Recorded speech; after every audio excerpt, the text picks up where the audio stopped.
and sometimes people get hung up, what's an author and a sponsor, a co-sponsor, a co-author? What are all these people?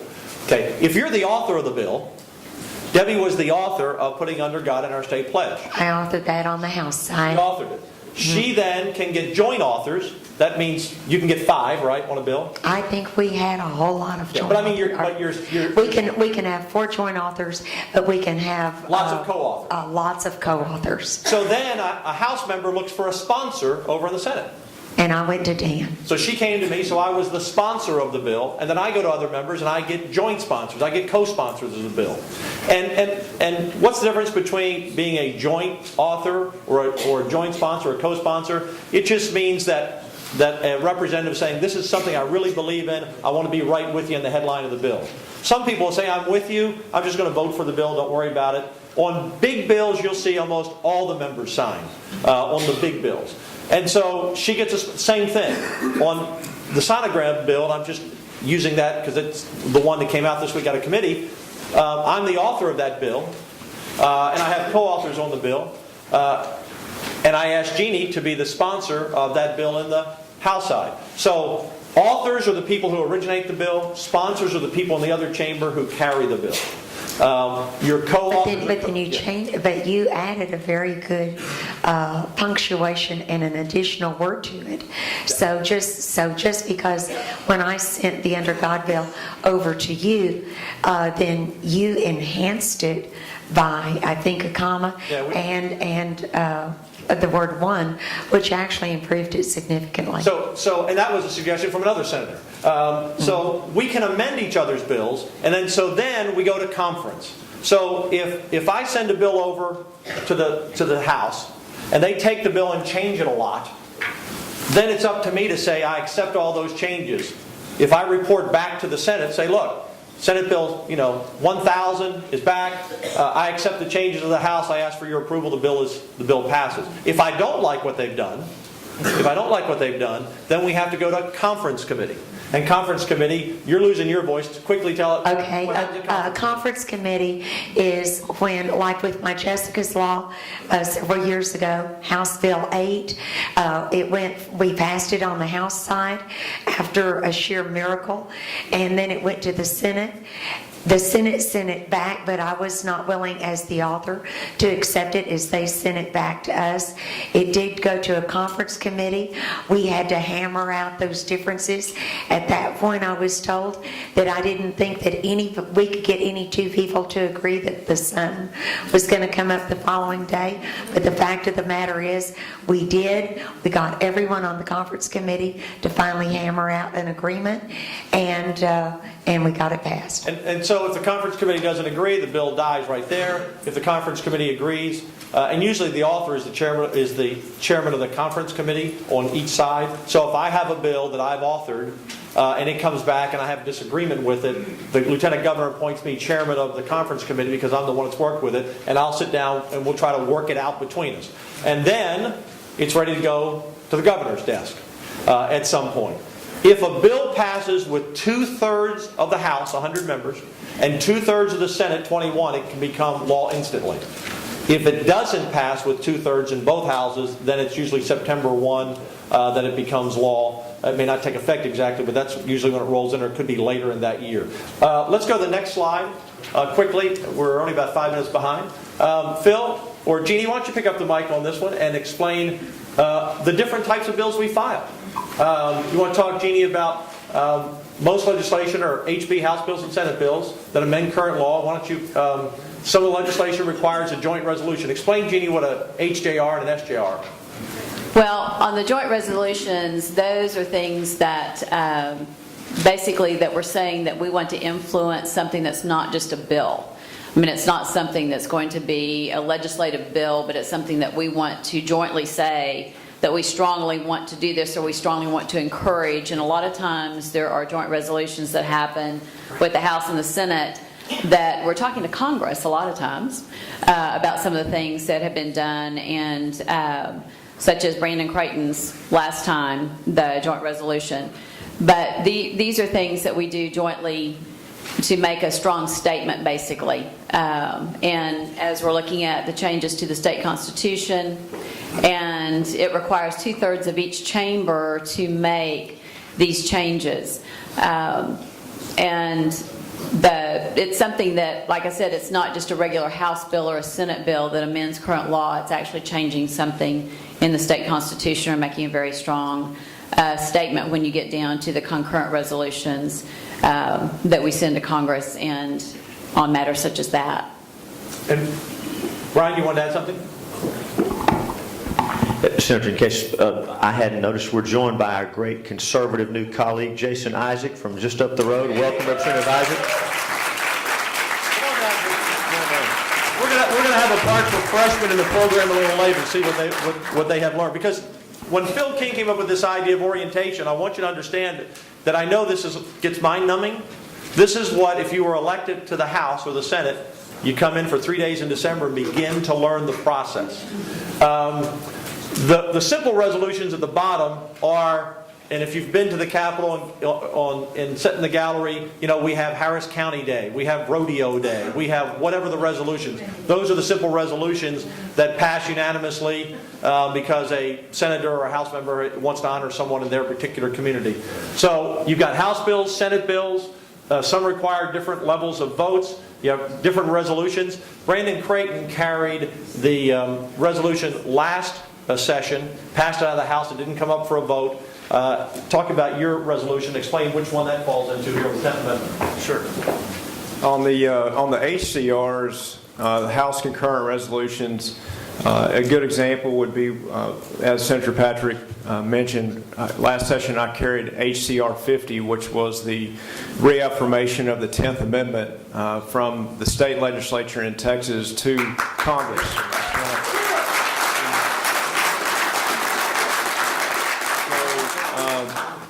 Each state rep with you today helped me every step of the way on that to author that resolution. We had it was quiet at first. You know, some of these resolutions to Congress, and we've had sessions where we've had many of them filed in the past, and some are more popular than others. But right before the Tea Party Glenn Beck meeting at the Alamo, everybody remember that? Yeah, tax day. Yeah. Yeah, we were just getting a little bit of momentum on that resolution at the time, but you still have the question, you know, what does the resolution do? It doesn't have any teeth. When it says for Nancy Pelosi to read it on the House floor, will she? You know, what does that matter? But when you look back on it, it's interesting to see that when you fast forward 2 years later, almost every member of the legislature was running on it as part of their platform.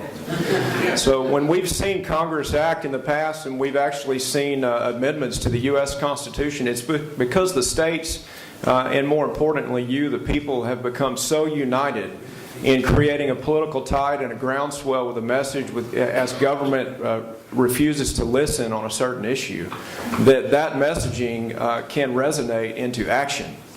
And so with the HCR itself, we got it passed in the House, but we're talking today about this process and how difficult the process can be. When we finally got it to the floor out of State Affairs Committee, it was immediately knocked off on the House floor on a technicality, on a point of order by a state rep from Houston, and that was at the time considered it was considered dead. But we got it back through the committee process and through calendars in less than 24 hours, and then from that on the floor it got the votes and went to the Senate, but then we were out of time. So that's an example in how important these HCRs can be and the messaging in general, because it reflects your will. Thank you, Brandon. And it is important. Brandon's absolutely right. I would say the 10th Amendment issue is part of the foundation of the Tea Party movement. We're going to wrap up this and keep moving on, but let me say this, that there's also what's known as professional courtesy in the Senate and the House. Sometimes it's not honored.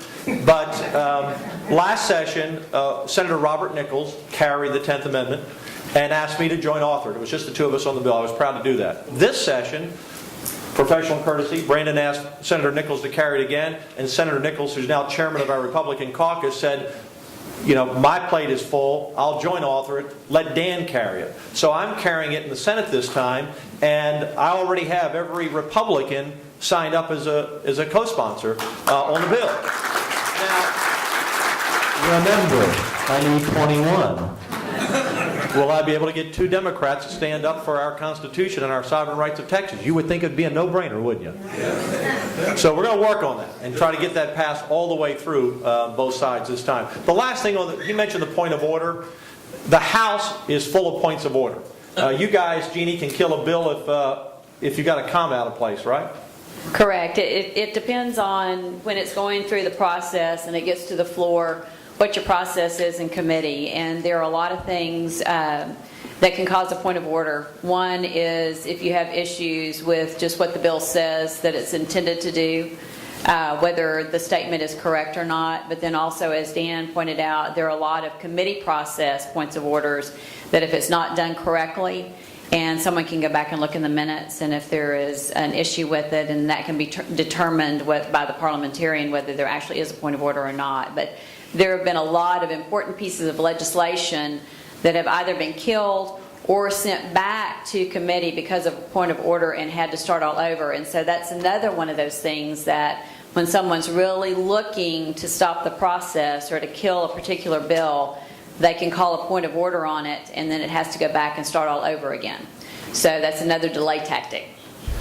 Jeannie articulated that very well, and it's you get the bill filed, you get it to committee, you somehow get a hearing, you somehow get the votes in committee, you get it out of committee, you have to get it to calendars. Then, as Representative Hughes said very well, through an anonymous process or a cesarean process, you somehow get it out of calendars. Then it's to the floor, and even with a supermajority, the rules allow in the House through points of order and technicalities for those bills to be challenged and knocked off, and that all starts all over again through that process. So the point is we need to get these things out and to the floor as fast as possible on the fastest track possible, assuming that we're slowed down. Dan, would it be possible? Are y'all aware that you can watch the debates on the floor of the House and in the Senate and also the committee hearings? You don't have to take someone's word for it. You can go onto your computer, and Dan, you might want to share about how they can do that real quick, or our offices can tell them. Yeah, you can call your offices, but it's Texas Legislature online, and then just go to that website. I think most in this room are pretty familiar, and just click to the video, and you always go back to the archives. The points of order in the House, I had a bill last session that had 30 votes in the Senate. It was an education bill. It went to the House, and one Democrat on a point of order killed the bill after 2 years of work on the bill. Before we got the session, through session, bipartisan support, and had the votes on the floor in the House to pass it. And so one person in the House. What does all this mean as we conclude this part of the presentation? How difficult it is to pass a bill that the opposition doesn't want to see passed. And that opposition can be the other party.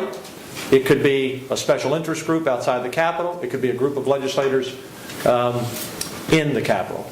So legislation is easy to understand, but it ain't easy to do. And that's why your role is so important in understanding the process and following it all along the way. Now we're going to go to our second part of our program. Wayne, would you introduce the Texas Conservative Coalition? And at the end, we're going to... we said we'd take a few questions. We're going to do it at the end, but I'll take one here. You had your hand up before. Yes, sir. How many senators does it take to change the rules? Well, it takes only 16 to change the rules. And my argument has been there are 19 Republicans, there are only 16 to change the rules. So we can make senators run on that next time. I think it's a very important issue. And as I said, I'm up to about 10 now. Okay. Basically, even though we have 101 members, is it 101 in the House, Republicans? Yes. No matter what they do, when it comes over to the Senate, 12 Democrats can lock their arms together and block every bill. And in the House, can they change their rules with just a majority? Yes, you can change the rules on just a majority in the House.